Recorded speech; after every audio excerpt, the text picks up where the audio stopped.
thin stack of paper once waited outside many homes each morning. Someone opened the door, cold air entered the room, a folded newspaper rested on the ground. Ink touched the fingers. The pages carried stories from faraway places. Wars, discoveries, politics, and daily life all arrived quietly in black letters. If you enjoy calm stories like this, leave a comment and tell me, do you remember the first time you held a newspaper? There was a time when information moved slowly, very slowly. News did not travel with electricity or screens. It moved with horses, ships, and human voices. A message could take weeks to cross a country. Sometimes it took months. Today people open a phone and read what happened minutes ago. But for most of human history, the world felt larger and quieter. News arrived late. Yes, sometimes it arrived too late. Yet people have always wanted to know what is happening around them. A farmer in a small village wanted to know if a war had begun. A trader wanted to know the price of goods in another city. A ruler wanted to know what other kingdoms were planning. This deep desire for information slowly gave birth to something new, the newspaper. But the story of newspapers did not begin with paper boys or city streets. It began long before printing presses and large cities. It began in ancient societies where leaders understood the power of information. In ancient Rome, officials created something called the Acta Diurna. The name means daily acts, or daily events. These were public records. Records means written notes that keep information safe for the future. Workers carved or painted these announcements onto large boards. The boards stood in busy places like the Roman Forum. The Forum was the centre of public life.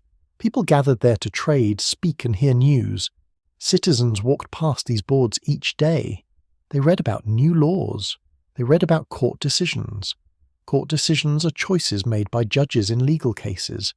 They also read about military victories, public celebrations, and sometimes even scandals. A scandal means a story about behaviour that shocked people. In a quiet way, these boards were early newspapers. They shared news with ordinary people. Anyone who could read could stop and learn what had happened. But reading was not common in ancient times, so people read the news aloud. One person stood near the board. Others gathered around. The reader spoke slowly so everyone could hear the latest news from Rome. You can almost picture the scene. Stone streets, warm sunlight, voices rising from the crowd, a man reading the words of the empire while others listened carefully. Information became a shared moment. This habit shows something very human. People like to gather around stories. News is also a kind of story. It tells us what others are doing. It helps us feel connected to the wider world. After the Roman Empire weakened, many of these public information systems disappeared. Cities became smaller. Communication slowed again. For a long time, news travelled mostly by word of mouth. Word of mouth means people telling each other information directly. A traveller arrived in a town, and villagers gathered around to hear news from distant lands. Sometimes these stories were accurate. Other times they changed along the way, but the desire for reliable information never disappeared. Centuries later, in China, something remarkable began to develop. Chinese officials started producing printed government bulletins. A bulletin is a short official report. These bulletins shared political news and decisions from the emperor's court. At first they were written by hand. Later they used early printing methods. One of the most powerful inventions in human history had already appeared in China: printing. Printing allowed the same text to appear many times. Instead of copying each message by hand, printers could press ink onto paper again and again. This made information travel faster. In large Chinese cities, educated readers could access these bulletins. They learned about government actions and events across the empire. These early publications were not exactly newspapers as we know them today. They served mainly officials and scholars. Scholars are people who study deeply and spend their lives learning. Yet the idea was growing. Written news could reach many people at once. This idea slowly moved west through trade routes and cultural exchange. Then, in the 15th century, Europe experienced a quiet revolution. A German craftsman named Johannes Gutenberg created a new printing press. A press is a machine that pushes ink onto paper. His design used small metal letters that printers could arrange into words. After printing one page, the letters could move and create another page. This method made printing much faster. Books spread across Europe. Ideas moved from city to city. Literacy also increased. Literacy means the ability to read and write. And soon, printed news appeared. Early printed news sheets looked simple. They reported major events like battles, royal marriages, or disasters. These sheets travelled between cities with merchants and travellers. In the 16th and 17th centuries, the first real newspapers began to appear. One early example came from Germany in 1605. A publication called Relation shared weekly news from across Europe. Soon, other cities followed: Amsterdam, London, Paris. Printers realised that people wanted regular information about the world beyond their town. These early newspapers looked different from modern ones. The pages were small. The text was dense. Dense means many words packed closely together. There were no colourful photos, no large headlines. Yet readers felt something powerful while holding those pages. They held the world in their hands. News about distant wars, trade prices from other ports, political changes in royal courts, all gathered in one printed sheet. Coffee houses soon became centres of news reading. In cities like London, people gathered in these places to drink coffee and discuss the latest printed reports.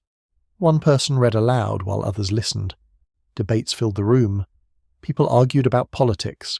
They shared opinions about kings and policies. A policy is a plan created by leaders. Newspapers slowly changed public life. Before this, rulers controlled most information. Ordinary citizens knew little about events outside their region. Printed news began to break that barrier.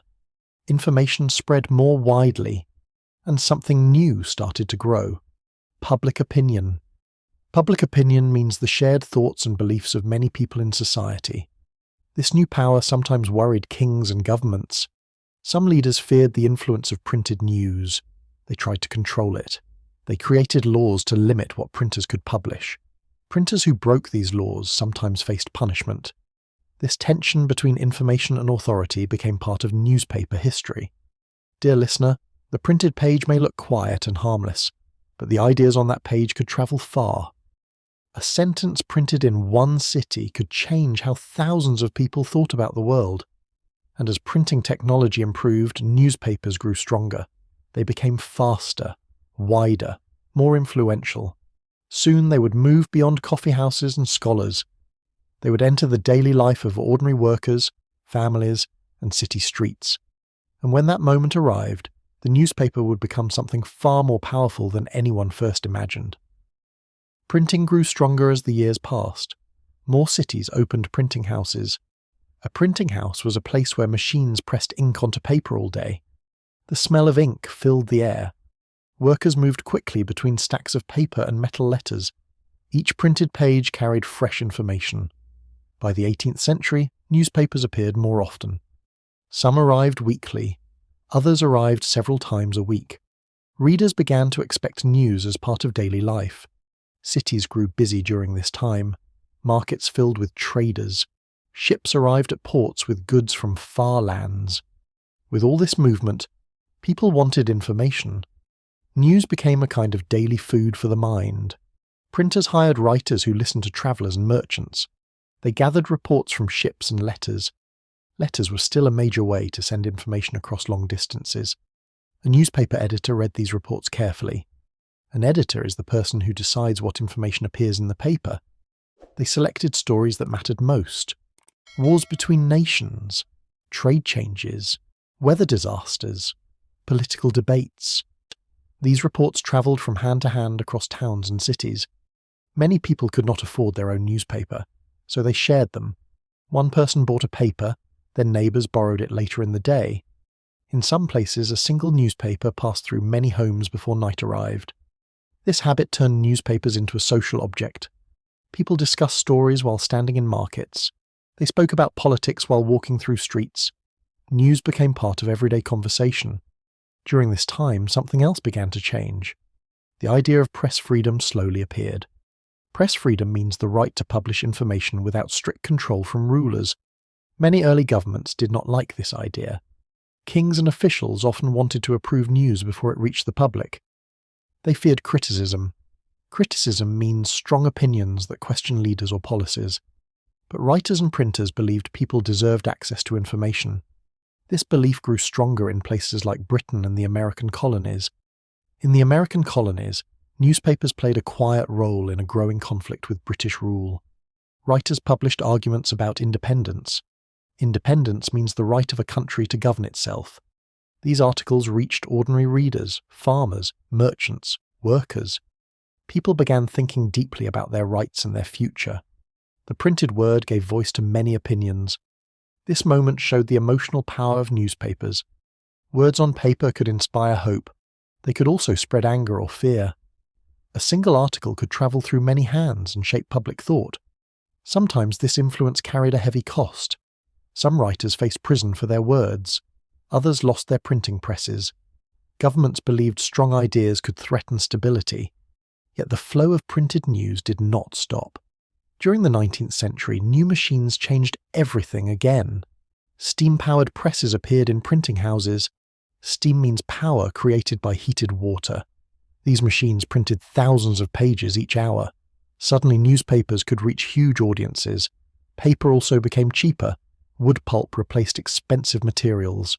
Wood pulp is soft material made from trees. It can turn into paper through special processes. Lower costs meant more readers. In cities like New York and London, newspapers began selling for only a few pennies. These cheap papers were called the penny press. The penny press opened news to the working class. The working class means people who earn money through labour jobs. Factory workers could now buy their own newspaper on the way to work. Street sellers appeared across cities. Young boys stood on corners holding stacks of fresh papers. They shouted headlines to attract buyers. Extra! Extra! Read all about it. These voices became part of city sound. For many families, the newspaper became a daily ritual. Morning light entered the kitchen. Someone opened the paper while drinking coffee. Another person read the sports section. Children looked for stories that caught their interest. The newspaper brought the outside world into the home. It reported inventions, accidents, and discoveries. It told stories about explorers crossing oceans. It described political debates in government halls, and sometimes it carried very sad news. One gentle, emotional moment in newspaper history came during great tragedies. When ships sank at sea, newspapers printed long lists of lost passengers. Families searched the pages carefully. They hoped to find the names of loved ones who survived. Sometimes the names appeared. Sometimes they did not. Those printed lists carried deep emotion. Yet newspapers also carried hope.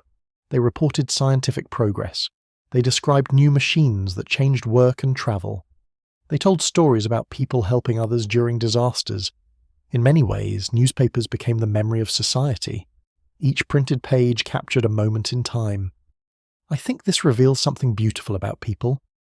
We do not want our moments to disappear. We want to record them. We want to share them. We want future generations to know what life felt like. Newspapers helped preserve those moments. By the early 20th century, newspapers reached their golden age. Large city papers printed hundreds of thousands of copies every day. Some even printed millions. Journalists travelled across countries to report stories. A journalist is a person who gathers and writes news. Photographs also entered newspapers. A photograph freezes a moment in an image. Readers could now see distant events with their own eyes. War zones, Olympic Games, famous leaders speaking to crowds. The world felt closer than ever before. Families across continents began their mornings with the same quiet action, opening the newspaper. But history was preparing another change, a change that would slowly shift how people received information again. New voices would soon travel through the air instead of paper, and the role of newspapers would begin to transform once more. Voices soon began to travel through the air. In the early 20th century, radio entered many homes. Families gathered around wooden boxes with glowing lights. Inside the box, a small speaker carried voices from distant cities.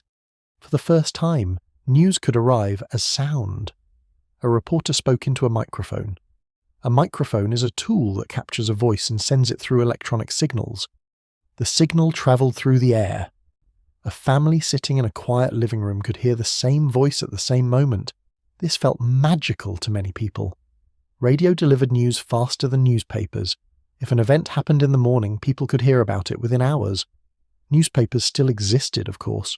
They still carried deeper stories. They printed long explanations and detailed reports.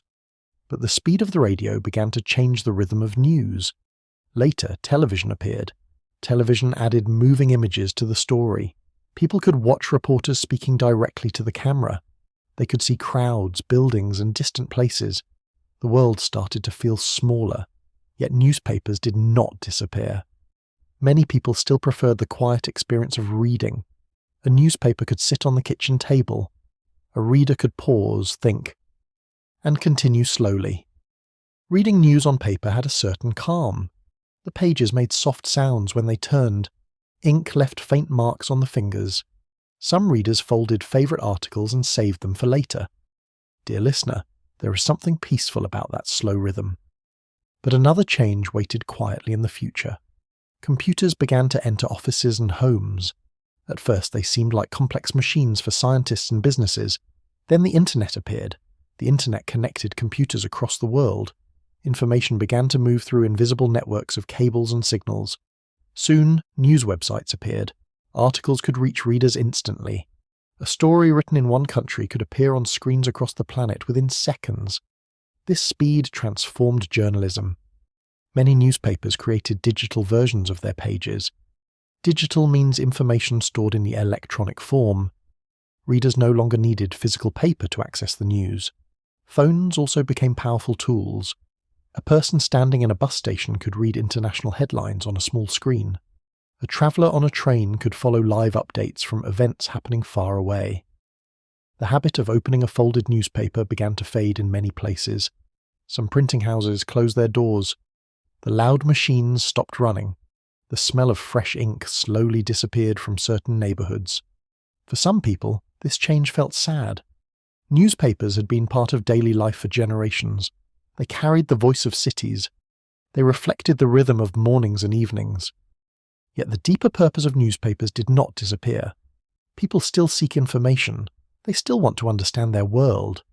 Journalists continue to gather facts. Editors still choose which stories matter most. Writers still explain complex events so readers can understand them. The medium changed. The mission remained. Even today, some cities keep the old tradition alive. A newspaper still waits outside certain homes in the early morning. A delivery worker rides a bicycle through quiet streets before sunrise. The sky slowly turns blue while stacks of papers rest in a bag. A folded paper lands gently near the door. Inside the house, someone wakes up. Coffee begins to brew in the kitchen. The newspaper opens slowly across the table. That small ritual connects the present to centuries of human history. From stone boards in ancient Rome, to handwritten bulletins in imperial China, to printing presses in Europe, to street sellers shouting headlines in busy cities, each stage carried the same human desire, to know what is happening beyond our immediate view, and perhaps this desire says something kind about human nature. We are curious creatures. We want to understand our neighbours, our cities, and the distant corners of the world. Information helps us feel less alone. It reminds us that our lives are part of a much larger story. The next time you see a newspaper stand on a street corner, or even a digital article glowing on a phone screen, you may pause for a brief moment. Behind those words stand centuries of voices, printers arranging metal letters by hand, journalists travelling long roads for a story, as readers gathering in coffee houses to hear the latest news. All of them believe that sharing information matters, and somewhere, early in the morning, a quiet stack of papers still waits for someone to open the first page. The story of newspapers slowly comes to an end here. Thank you for spending this quiet time with the story. If you enjoyed listening and found something meaningful in it, a small like helps more people discover these calm history stories. And if you enjoy learning English through stories like this, you're welcome to subscribe and stay with us for the next one. Another story from the channel is now waiting for you on the screen. You might enjoy that one as well.